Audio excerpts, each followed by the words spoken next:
Ребят, всем привет! Меня зовут Александр, и вы на канале Скорая помощь вашему агрегату. У меня сегодня в гостях аудюшка, вот такая вот, Audi B4. Значит, что? Это может быть и Audi A4. Ну, короче, вот такая вот коробка аудюшная. Приехала она у нас с Тараза. Посылочкой пришла вот такая мытая, чистая. Давайте без долгих рассусоливаний и растягиваний времени мы откручиваем крышку, флянцы и боковую крышку. И сразу нам все будет понятно, что с ней, что не так, что с ней. По анамнезу она вроде гудит. Флянцы выбиваем, заднюю крышку, потом переднюю крышку. Ну, надо сегодня у нас ее разобрать, продиагностировать, проверить. Давайте в ускоренном варианте посмотрим, что происходит, потому что тороплюсь. Времени совсем у меня мало. На съемку мне, может быть, и не хватит. Так, 3 болтика, которые держат направляющую втулку. Обязательно здесь проверяем сальник, состояние мягенький, чтобы резинка, чтобы на месте была готова. Здесь все чистенько. Значит, дальше. Вот это дистанционное кольцо, пружинная шайба. И теперь внутри стоит стопорное кольцо первичного вала. Его надо будет снимать. По кругу у меня здесь все откручено. Здесь по кругу все откручено. Единственное, что нам надо будет еще открутить, 2 вот этих вот опорных вала. Это опорные втулки, на которых вал выбора передач стоит. Они большие, под Т-60. Сейчас снимаю крышку, посмотрим, что внутри. Ну, так, состояние очень красивое. В принципе, прям достойное. Видно, что было масло. Нормально все, вроде так красиво. Чуть грязновато. В принципе, можно будет помыть все это дело. Т-45 откручиваем механизм. Т-60 откручиваем 2 вала вот этих вот, несущий ось. И тогда можем выпрессовать с переднего подшипника все. Вот это подняв, тем самым высвободить вторичный вал и первичный вал. Вот так я высвободил. Снял кулису, снял коромысло, убрал фиксатор, включение, вот эта деталь на болтике на одном держится. Все убрал, все в сторону. Все, у меня здесь все освободились, все вилки свободны. Все, теперь переворачиваем, из первичного вала выдавливаем все это наружу. Ну вот так получилось у меня вытащить. Первичный вал, там на нем еще одно стоит стопорное кольцо. Поэтому он просто так не вылазит. Надо будет колечко еще одно снять. Но для этих целей еще лучше вытащить подшипник передний. Вот. Дифференциал и вторичный вал. На вторичном валу наблюдаем.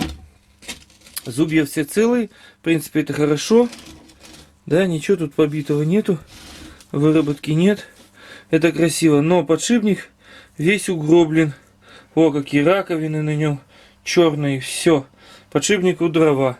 Значит, все эти шестерни надо снимать. Вот эту обойму снимать. Ставим новый подшипник сюда, новую обойму. И будем, значит, собирать. В принципе, здесь пока меня все устраивает. Пока мы ремонтабельно. Сейчас снимаем эту крышку и посмотрим, в каком состоянии подшипники дифференциала. Потому что в любом случае ее снимать. Под ней стоит дифференциал, а за дифференциалом стоит магнит. Наверняка магнит будет очень грязный, его надо будет мыть. И как раз для этих целей мы это все откроем. Это убираем, снимаем крышку, достаем дифференциал. Ну, что, господа хорошие мои. Вот какой магнит, смотрите, какой грязнючий. Прям на нем стружка-стружка, много-много. Вон она. Все это надо чистить, мыть, убирать. Все это. Вот это стопорное кольцо, которое стоит на первичном валу. Его надо снять, чтобы первичный вал вытащить. Ну, все это можно сделать. Сейчас я этим всем займусь. В принципе, ничего страшного нет. Ремонтабельная коробка. Ничего плохого нету. Эти подшипники в наличии у нас есть. Так что давайте. Сейчас это все. Здесь мне ничего не надо. Это все понадобится, когда я буду собирать. Потом все это помою, уберу. Сейчас это все. И на столе тут разложу по шестерням весь этот вал. Прям по шестереночкам, съемникам. Сейчас его поснимаю. Будет все красиво выглядеть. Нормашечки.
Никаких головных болей. Феном немножко нагрели.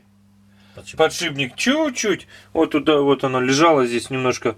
А ВДшкой, как любимым делом, остудили вал, побрызгали, он остыл.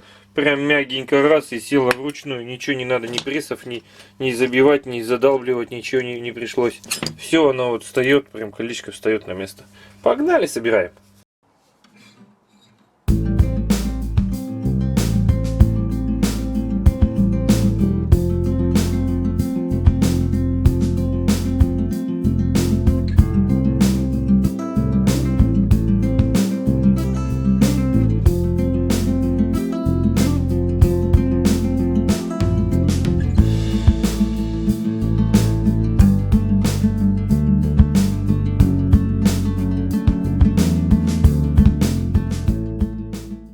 Так, корпусины отмыты. И этот, и тот. Сейчас, пока смысла нет герметиком мазать. Сейчас крышку закрываем. Тот подшипник намазан. Ой, как чисто все мягенько работает. Сейчас вот это вот намажем тоже маслом. И можем крышку поставить. Задний крышпак составить. Стянуть. Для того, чтобы выяснить, как будет работать, насколько мягко будет крутиться, или зажмет, или что-то такое. В общем, надо давать регулировку. Все это отрегулируется, будет хорошо. Регулировать будем под обоймой. Под вот этой стоят регулировочные шайбы. Вот, надо будет вытаскивать и при необходимости подбирать шайбы где-то больше, где-то меньше. Давайте прикрутим, посмотрим. Обычно так, когда ставишь оригинальные хорошие подшипники, то не требуется регулировка, потому что на заводе уже так все подогнано, что нету крайности там уж прям микроны эти подгонять, а она все будет и так работать. Попробуем. Поставил, затянул, корпусина притянута, все вращается, но что-то непонятный звук какой-то, трущийся звук, как будто что-то трется. Непонятно. Как будто задеваешь, что ли, что-то там, по идее, нет ничего, все пусто. Странно, надо смотреть.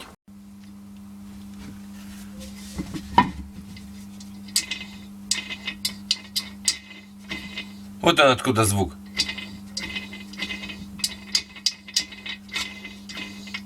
Это получается внутри шестерня задняя передача.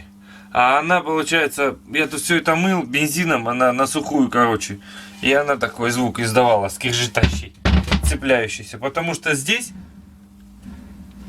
абсолютно все офигенно.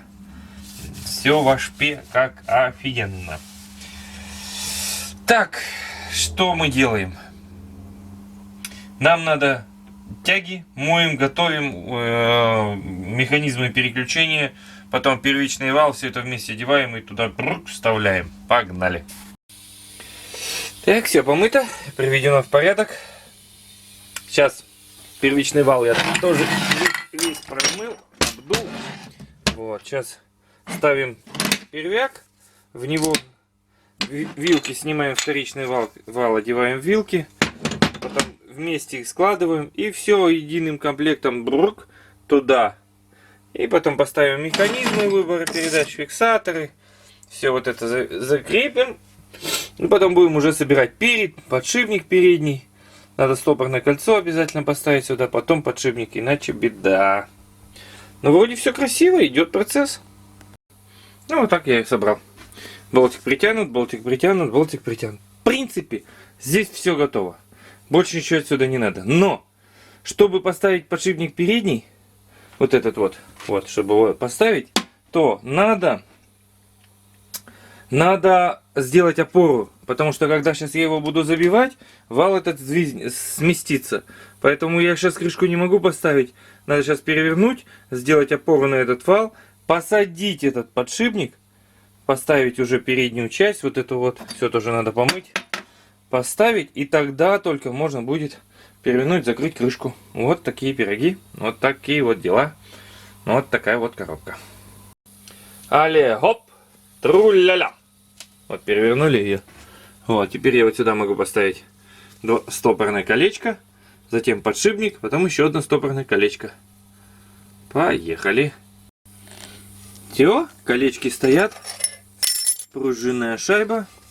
И теперь вот эта вот направляющая втулка вся помыта, продута.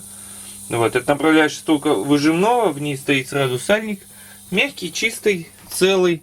Все, сейчас его прикручиваем на 3 болтика. И можно будет переворачивать. Крышку я помыл. Дифференциал тоже весь помыл, сполоснул, карбом все облил. Вот, мажем маслом. Вставляем дифференциал туда, закрываем крышку. Тем самым притягиваем его. И у нас свободный вторичный вал с помощью вот этой шестерни будет воздействовать на дифференциал. Будем вращать, проверять, не зажало ли его. Ну, в принципе, мы ничего здесь не делали. Не должно. Должно остаться все как есть. Ну, мало ли, вдруг. Я обычно так, если или меняю подшипники или что. Именно такой порядок у меня сбора. Стоит вторичный вал, теперь ставим дифференциал. А потом уже закрываем крышку заднюю. Ну что, дифференциал стоит, флянцы я забил. Все крутится, все вращается. И флянцы свободно сами вращаются в разные стороны. То есть сателлиты работают. Корпус помазан герметиком, промыт. Все, переворачиваем, закрываем. Ну все, друзья мои хорошие. Готово. Переключал передачи, покрутил. Проверил, чтобы все работало, чтобы все крутилось. Чтобы все передачи включаются, чтобы не было разговоров, никакой головной боли. Вот такая вот получилась работа. Вот такой вот ремонт. Гул, видимо, был. Газ добавил, гудит. Газ бросил, не гудит. Вот такие вот симптомы были наверняка. Вот такая вот получилась работа. Спасибо, что смотрите, ребятки. Спасибо вам большое. Оставляйте свои комментарии. Не бойтесь, можете присылать на ремонт. Вот эта коробка приехала из Тараза. Ну, транспортные компании сейчас работают, дай бог. Привезут, отвезут. На подходе у нас еще одна посылка с города Пятигорск. Я думаю, посмотрим, что это там за коробка. Приехала в ящике, запакованная как надо, все дела там, с защитами, в общем. Ну, а вам будьте здоровы. Увидимся в следующих видео. Пока.